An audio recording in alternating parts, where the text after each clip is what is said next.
दोस्तों, इस वीडियो में बात करेंगे पड़ोसी देश चीन में गौरैया के कारण लगभग 4.5 करोड़ लोग कैसे मारे गए।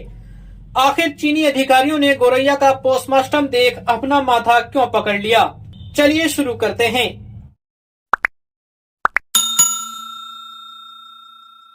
चीन में माओ की सरकार थी। इस दौरान माओ ने एक नारा दिया, ग्रेट लीप फॉरवर्ड, लंबी छलांग लगाकर आगे बढ़े।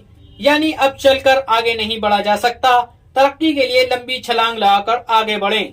इन दिनों चीनी सरकार ने कृषि की पैदावार क्षमता को बढ़ाने के लिए और देश की आर्थिक स्थिति को बेहतर करने के लिए कई प्रकार की नीतियां बनाई। कृषि के क्षेत्र में अधिक जोर दिया गया ताकि अच्छी फसलें उगाकर अनाज की उत्पादन क्षमता को बढ़ाया जा सके। कृषि करने के लिए वैज्ञानिक तरीके अपनाए गए।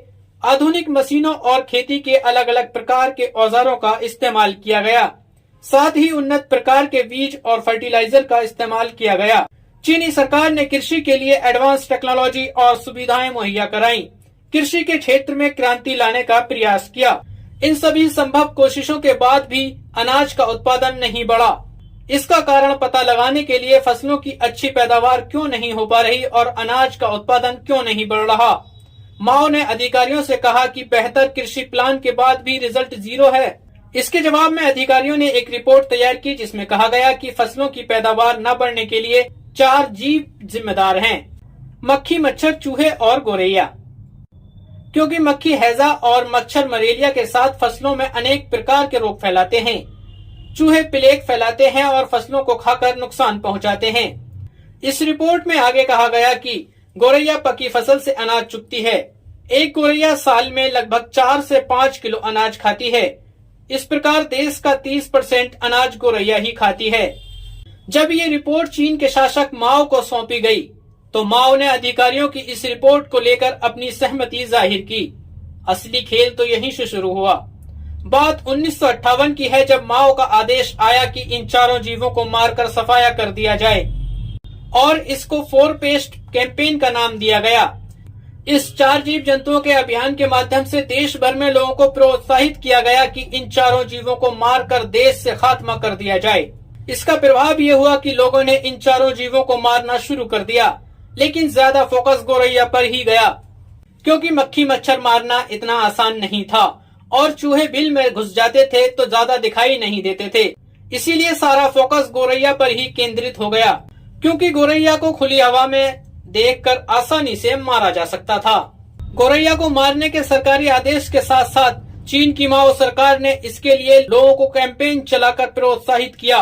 प्रचार प्रसार किया गया, यहाँ तक कि पोस्टर भी लगाए गए कि गौरैया को मारो, किलिंग स्पैरो। अब ये सामाजिक मुद्दा बन चुका था। सरकारी आदेश के साथ गौरैया को मारना बच्चों और युवाओं के लिए, यहाँ तक कि कम उम्र के लोगों के लिए मजेदार बात थी। बस अब क्या था, सब कुछ छोड़कर माओ के एक आदेश पर लोग गौरैया के खून के प्यासे हो गए। मक्खी मच्छर और चूहों को तो भूल गए क्योंकि गौरैया देखकर मारना आसान था। साथ ही मारकर आंकड़े जुटाना और सबों को इकट्ठा कर गिनती करना भी बेहद आसान था। फिर शुरू हुई एक नन्ही जान, छोटी सी चिड़िया घरेलू गौरैया पर जुल्म की इंतहा।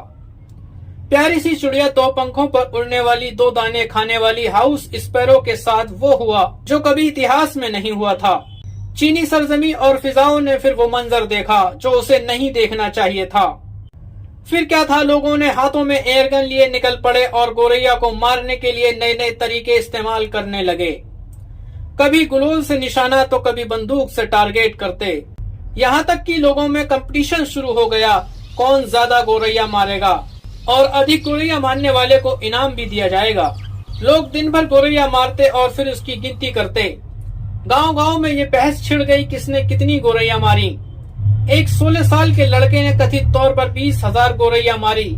इस काली करतूत के लिए उसे सरकार ने इनाम भी दिया।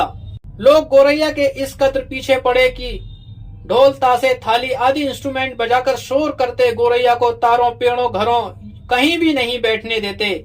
जब ये नन्ही जान भूखी प्यासी उड़ते उड़ते थक हार कर नीचे गिरती तो फिर उसे लोग मार देते।